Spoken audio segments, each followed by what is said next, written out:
নমস্কার বন্ধুরা, শিপ্রা ফুডি ব্লগে তোমাদের সবাইকে স্বাগত জানিয়ে আমি আমার আজকের ভিডিওটা শুরু করলাম। তোমরা সবাই কেমন আছো? আশা করি তোমরা সবাই খুব খুব ভালো আছো। আমিও কিন্তু ভালো আছি। অনেকদিন পরে তোমাদের সামনে আসলাম। এতদিন তো প্রচণ্ড ঘোরাঘুরি করে আর ওখানে তো ভিডিও তোমাদের সামনে শেয়ার করতে পারিনি, কারণ বুঝতে পারো ঘুরতে গিয়ে না এসব করাই যায় না। খালি ভিডিও করে করে রেখেছিলাম, এসে তোমাদের সাথে ছেড়েছে, সেগুলো তোমরা দেখতেই পারলে। পুরো ভিডিওগুলো দেখবে, লাইক কমেন্ট শেয়ার করে। আর আজকে হচ্ছে তোমার চলে আসছি, তো এসে তো প্রচুর কাজকর্ম করলাম কদিন ধরে, মানে কি বলবো, ধোয়া কাচা, এই প্রসাদ দাও, যার যার জন্য গিফট নিয়ে আসছি সেগুলো সব দিয়ে দিয়েছি সবাইকে। সবাইকে প্রসাদ টসাদ বিতরণ করলাম। আর এখন তোমাদের চলে আসছি তোমাদের সামনে, সেই তোমাদের পুরনো শিপ্রা ফুডি ব্লগ। তা কেমন লাগছে, কেমন দিলাম ভিডিওগুলো অবশ্যই কিন্তু কমেন্ট করবে। আর এখন চলে আসছি রান্না করে। রান্না সকালবেলা তোমাদের দাদাভাই খেয়ে চলে গেলো। আর রাসমেলা চলে আসছে, এখন সকাল সকাল কাজে চলে যায়। আর রাসমেলায় যাইনি এখনও, গেলে তো তোমরা অবশ্যই দেখতে পারবে ভিডিওগুলো। আর দেখো আজকে কি কি রান্না করব, তোমাদের জন্য একটা রান্নার নতুন রেসিপি শেয়ার করব। সেটা কি তোমরা দেখলেই বুঝতে পারবে। তো দেখো নিয়ে আসছি কাতল মাছ, এখানে কিন্তু হলুদ আর নুন মেখে রেখেছি। আর এটা দিয়ে বলো তো কী করব, কাতল ভাপা রান্না করব। আর এখানটায় মিক্সিতে নিয়েছি পোস্ত, সর্ষা আর লঙ্কা, কাঁচা লঙ্কা আর আদা অল্প কুচি নিয়েছি, মানে একটু ফ্লেভার আনার জন্য। আর এখানটা একটু আলু কেটে নিয়েছি, ভাপাতে একটু আলু দেবো, আলু না দিলে ভালো লাগবে না। এখানে কাঁচা লঙ্কা চিড়ে নিয়েছি। যাই হোক, এখন ফটাফটাকে রান্না করে আর মাছগুলোকে না হালকা একটু ভেজে নেব।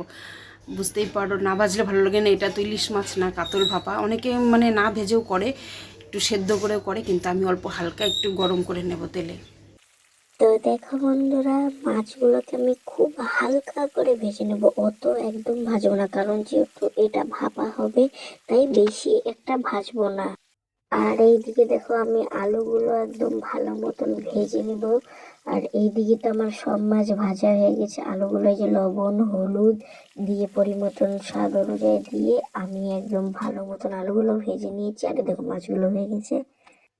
তো দেখো আবার আমি চলে আসলাম। এই দেখো কালো জিরে হালকা হাতে ক্র্যাশ করে নিয়ে আমি তেলের মধ্যে দিয়ে দিব। তেলে দিয়ে হালকা নাড়াচাড়া করে এখন আমি বলতে কি দিয়ে দিব, এখন এই দেখো আগে দেখিয়ে দিচ্ছি তোমাদের, মিডিয়াম গ্যাসটা রাখবে। আর এই দেখো লঙ্কা দিয়ে হালকা লঙ্কাটাকে একদম ভালো মতন একদম নাড়াচাড়া করে ওদিক দিয়ে হালকা কি দিয়ে দিব, এখন দিয়ে দিব যে পেস্টটা আমি তোমাদের বলেছিলাম তৈরি করব, যে লঙ্কা পোস্ত টোস্ত দিয়ে। এখন ওগুলো একদম দিয়ে দিলাম, দিয়ে একদম হালকা করে নাড়াচাড়া করবো। আর এখানে হালকা জল এড করে দিলাম, যাতে ভাপার জিনিসটা তৈরি হওয়ার জন্য আমাদের ভাপার কিন্তু মেন এটাই, এটা হলে আর কিচ্ছু লাগবে না। আর কাঁচা লঙ্কার তেল লাগবে। আর এই রেসিপিটা কিন্তু আমি একদম পুরো একদম দই ছাড়া তৈরি করলাম, একদম দই ছাড়া এই রেসিপিটা করলাম। লাস্টে আর একটু হালকা কর্নফ্লাওয়ার মেশানো একটু জল দিয়ে দিলাম, আর একটু কাঁচা লঙ্কা চিড়ে তোমাদের দিয়ে দিলাম। দেখো আর এখন বলো তো কি দেওয়ার বলো, তোমরা হয়তো গেস করে নিয়েছো। এখন দেবোই দেখো মাছগুলো হালকা করে ভেজে রেখেছিলাম যে মাছগুলো, ওগুলো এখন একে একে ঝোলের মধ্যে দিয়ে দিচ্ছি। আর দিয়ে বলো তো কি করব, দিয়ে কি করব, তোমরা যদি পুরোপুরি ভিডিওটা না দেখো তাহলে আমার এই রেসিপিটা কিন্তু বুঝবে না। হালকা দিয়ে নাড়াচাড়া আমি করে দিচ্ছি, নাড়াচাড়া করে এখন এই যে আলুগুলো দিয়ে দিব। আলুগুলো যে ভালো মতন ভেজে নিয়েছিলাম, আলুগুলো একদম দিয়ে দিয়ে হালকা নাড়াচাড়া করে সেট করে দেবো ভালো মতন জায়গাগুলো, কিভাবে দেখো করতে লাগে। আর অবশ্যই এই ভিডিওটা করতে আমার অনেক খুব কষ্ট হয়েছে। আর এই দেখো হলুদ দিয়ে দিলাম উপর থেকে, আর এই দেখো লবণ দিয়ে দিলাম স্বাদ অনুযায়ী। এখন দিয়ে হালকা নাড়াচাড়া করে মিক্সিং করে সব মিক্স করে ঢেকে দিব।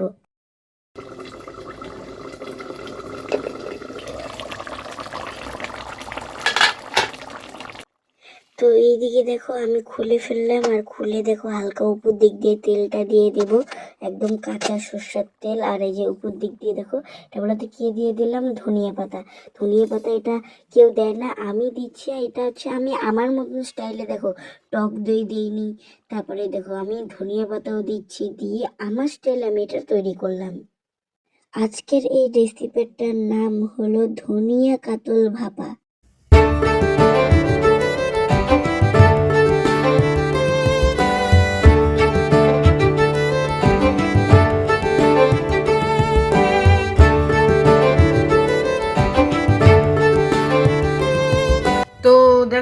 এখন ভাত বেড়ে নিয়েছি, এখানটা যে চচ্চড়ি করেছি, আর এখানটা শাক, ঢেমসি শাক, আর এখানে চচ্চড়ি করেছি তোমার কফির ডাঁটা, বেগুন টেগুন সব কিছু দিয়ে।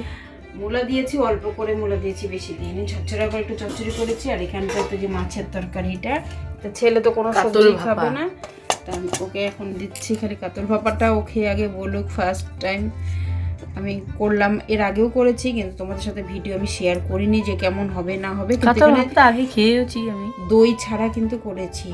তা তোমরা আমি যেভাবে দেখলাম, মাছ তো ভাজুনি মা, এটা না একটু লাইট ভেজেছি, একটু খেয়ে দেখুক ছেলে যে কেমন হয়েছে, তারপরে তোমরা এইভাবে দই ছাড়া করবে, যা লাগবে না খেতে আর দেখতে যা হয়েছে না, মানে অসাধারণ হয়েছে। তাহলে এখন খাবো, দেখি কিরকম হয়েছে।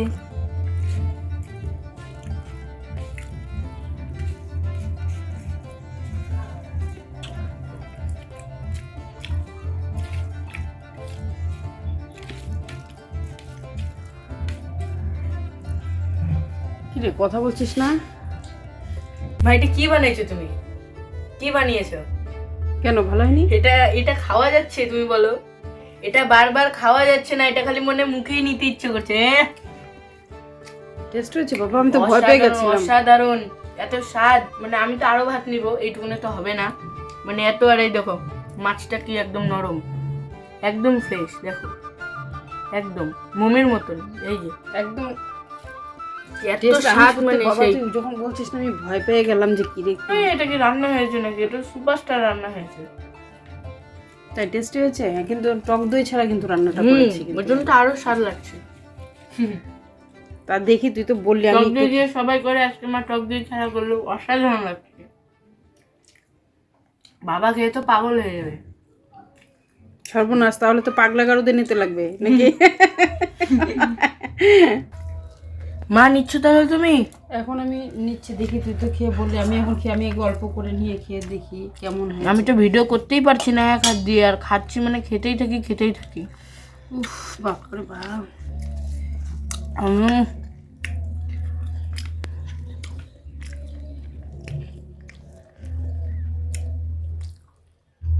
কি হয়েছে? রিয়াকশন চেঞ্জ হয়ে গেল কেন তোমার? তুই যে বললি হুম, সত্যি দারুণ হয়েছে, হুম। সত্যি। মানে তোমরা তো ভিডিও দেখে বলবে যে নিজে রান্না নিজে, বলছে না আসলেও মানে অসাধারণ হয়েছে। শোনো, মানুষে তো বলবে, মানুষের কথায় কান দিবে না।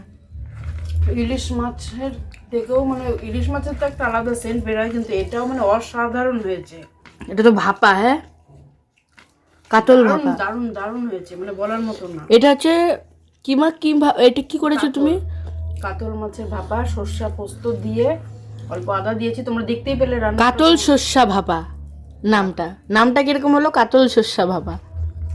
তোমরা কমেন্ট করে দেবে যে এই নামটা ঠিক হলো কি না হলো। সাথে একটা লঙ্কা না লাগে তো ভালো লাগে না। তো এখন দেখো তোমাদের দাদাভাই এখন ভাত খাচ্ছে সারাদিন পরে। তা তরকারিটা কেমন হয়েছে তোমার অপেক্ষায় ছিলাম, আমরা তো দুপুরবেলা খেয়েছি, আমাদের কাছে তো দারুণ লেগেছে। তোমার কাছে এখন কেমন লাগছে জানি না, কেমন লাগছে গো তরকারিটা? আমার কাছে ভালো লাগতেছে, খুবই ভালো হয়েছে। আসলে সত্যি তরকারিটা মাছটা লোকাল মাছ তো এখন তুল তুল করতেছে একদম একদম। দারুণ, দারুণ, জবাব নাই। জবাব নাই। এদিকে ছেলেরও খাওয়া শেষ, কাতল ভাপা দিয়ে, আর এই যে তরকারি আছে, এটা ছোটো মা দিয়েছে।